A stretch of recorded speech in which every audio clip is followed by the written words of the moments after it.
तलाक देने के लिए अनोखा शर्त।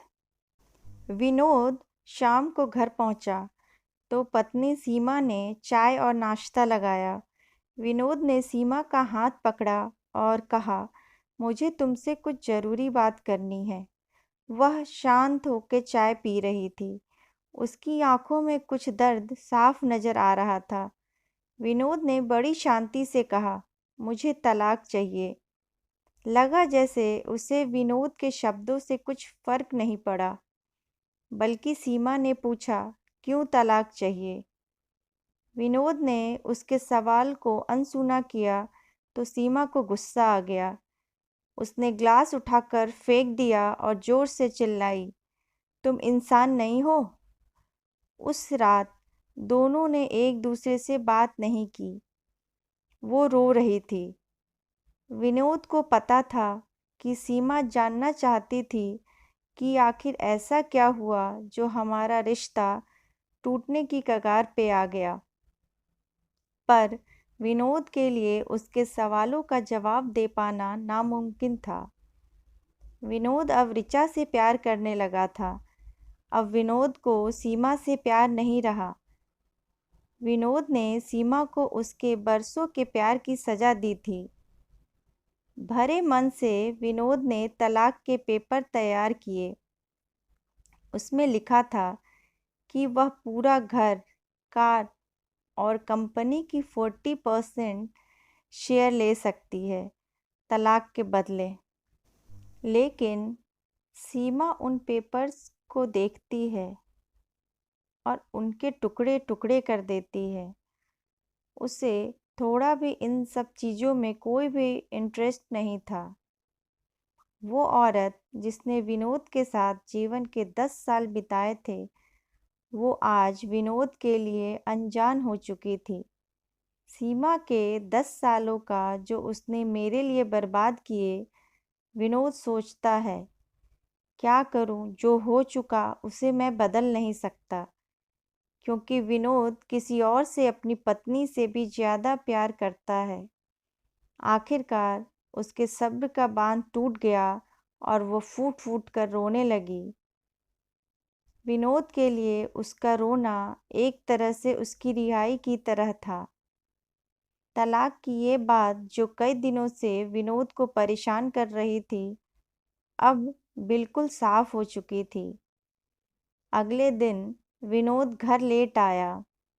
विनोद ने देखा कि सीमा कुछ लिख रही थी।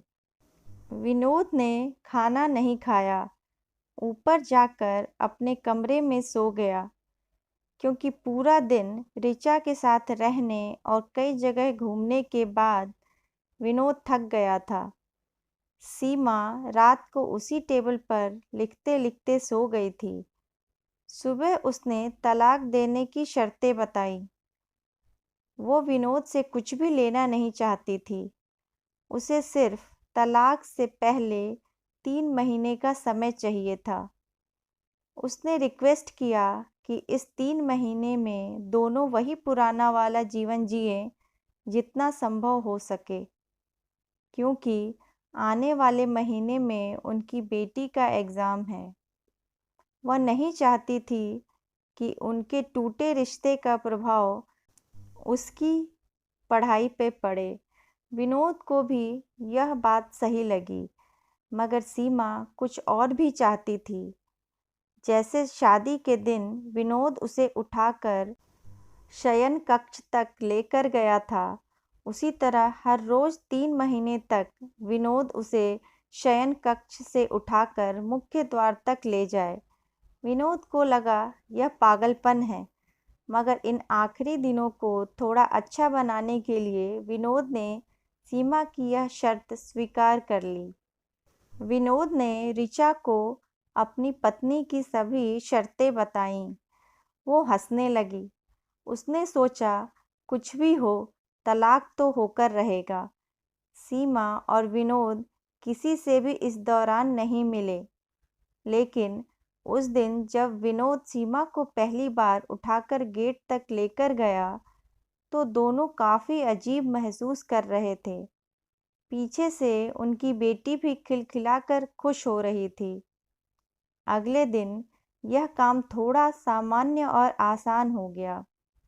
वह विनोद के गले से लगी थी और विनोद उसकी खुशबू महसूस कर रहा था। ऐसा लगा जैसे कई दिनों बाद उसे ये खुशबू मिल रही थी, या फिर कई दिनों से विनोद ने उसके होने का महसूस नहीं किया था। सीमा के चेहरे पे कुछ हल्की झुर्रियाँ नज़र आ रही थीं और बाल भी सफ़ेद होने लगे थे। ये वही औरत थी जिसने अपने जीवन के 15 साल विनोद को समर्पित किए थे। विनोद सोच रहा था। तीसरे दिन जब विनोद ने उसे उठाया तो पुराना प्यार लौटने लगा था। विनोद ने ऋचा को इस बारे में कुछ नहीं बताया था। अब उसे उठाना और आसान हो गया था। शायद हर रोज़ यह सब करने का विनोद आदी हो गया था। एक दिन वह अपनी पसंद की कपड़े निकाल रही थी, लेकिन नहीं ढूंढ पाई। उसने सांस भरते हुए कहा कि उसके सारे कपड़े लूज़ होने लगे हैं। तब विनोद को पता चला कि वह काफ़ी दुबली हो गई है और इसलिए वह उसे आसानी से उठा पा रहा था। उसे सीमा को उठाने में थोड़ी भी तकलीफ नहीं हो रही थी। विनोद को झटका सा लगा। सीमा अपने दिल में काफ़ी सारा दर्द छुपा रखी थी। विनोद आगे बढ़ा और उसके सिर को छूकर देखा। अचानक बेटी आई और बोली कि पापा, ये तो मम्मा को उठाकर बाहर ले जाने का समय हो गया है। उसके लिए अपने पापा द्वारा मम्मा को इस तरह उठाकर ले जाते हुए देखना जीवन का अभिन्न हिस्सा बन गया था और ये उसे मिस करना नहीं चाहती थी। सीमा ने बेटी को बुलाया और ज़ोर से उसे गले लगा लिया। विनोद ने अपना चेहरा दूसरी तरफ कर लिया। विनोद को लगा कहीं वो अपना निर्णय न बदल दे। विनोद ने सीमा को रोज की तरह उठाया और हॉल तक लाया। उसने प्यार से अपने दोनों हाथ मेरी गर्दन के आसपास रख दिए। मैंने उसे जोर से पकड़ रखा था, बिल्कुल हमारे पहले रात की तरह। मगर सीमा का इतना कम वजन विनोद को परेशान कर रहा था। तीसरे महीने के आखिरी दिन जब विनोद ने सीमा को उठाया तो विनोद के लिए एक कदम भी चल पाना मुश्किल हो रहा था। बेटी स्कूल जा चुकी थी। विनोद ऑफिस गया। उसे डर था कि अब एक पल के लिए भी देरी उसका इरादा बदल देगी। विनोद ऊपर गया। ऋचा ने दरवाज़ा खोला और विनोद ने उससे कहा, आई एम सॉरी ऋचा, अब मैं अपनी पत्नी से तलाक नहीं लेना चाहता। ऋचा ने कहा, तुम्हें बुखार तो नहीं है? विनोद ने ऋचा का हाथ हटाया और कहा, सॉरी ऋचा, अब मुझे अपनी पत्नी से तलाक नहीं चाहिए। हम लोगों की शादीशुदा ज़िंदगी शायद हम दोनों के ध्यान न देने की वजह से बोरिंग हो गई थी, लेकिन इसका मतलब यह बिल्कुल नहीं कि हम एक दूसरे से प्यार नहीं करते। अब मुझे एहसास हुआ है कि जिस दिन मैं उसे शादी करके अपने घर लाया था, उस दिन से जीवन के आखिरी दिन तक मुझे उसका साथ निभाना है। ऋचा ने विनोद को एक जोरदार थप्पड़ मारा। वह रोने लगी और दरवाज़ा अंदर से बंद कर लिया। विनोद नीचे उतर आया। रास्ते में एक फूल वाले की दुकान पर रुका और अपनी प्यारी पत्नी के लिए एक सुंदर सा बुके लिया। दुकानदार ने पूछा कि इस पर क्या लिखना है। विनोद ने मुस्कुराते हुए कहा कि इस पर मैं तुम्हें जीवन के आखिरी दिन तक यूं ही उठाता रहूंगा, मेरी अर्धांगिनी। लिखना है। शाम को जब विनोद घर आया, हाथों में गुलदस्ता लिए, चेहरे पर एक प्यारी सी मुस्कान थी।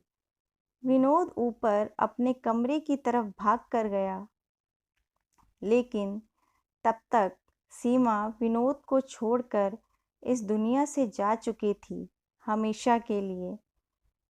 उसकी दोनों किडनी फेल हो चुकी थी। विनोद ऋचा के साथ इतना खोया हुआ था कि कभी उस पर ध्यान ही नहीं दिया। सीमा को पता था कि वह जल्दी ही उसे छोड़कर जाने वाली है, इसलिए वह विनोद और उसकी बेटी के रिश्ते को टूटने से बचाना चाहती थी। विनोद मन ही मन में खुद को कोस रहा था। मैं नीच उससे तलाक लेना चाहता था, लेकिन फिर भी उसने मुझे मेरी बेटी की नज़रों में एक प्यारा पति और पिता बना दिया था। जीवन की छोटी से छोटी बातें रिश्ते में बहुत महत्व रखती हैं। बड़ा घर, बड़ी कार और बैंक बैलेंस ये खुशियों का हिस्सा जरूर बन सकते हैं, मगर अपनों के बिना इनकी कोई कीमत नहीं है।